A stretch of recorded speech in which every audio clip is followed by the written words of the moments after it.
Il faut savoir qu'au bout de 2 mois, il s'était passé une scène de violence verbale avec ses enfants. Donc ses enfants s'inquiétaient beaucoup pour moi. Donc ils en avaient parlé à leur maman.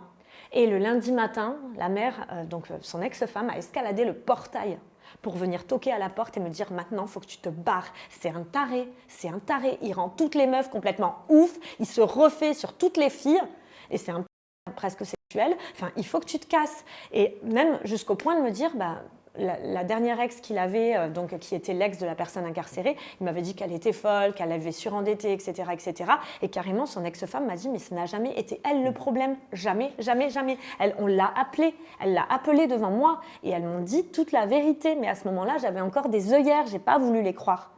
Elles m'ont dit « On va essayer de te déménager, sinon il va te garder toutes tes affaires. Il faut que tu te barres. » Dans une situation comme ça, certaines personnes disent, une fois qu'elles y voient plus clair, je pensais que les personnes qui voulaient me prévenir étaient en fait les mauvaises. Exactement. Mais c'est exactement ce que j'ai pensé. Et d'ailleurs, le soir même, je les ai balancées, les pauvres.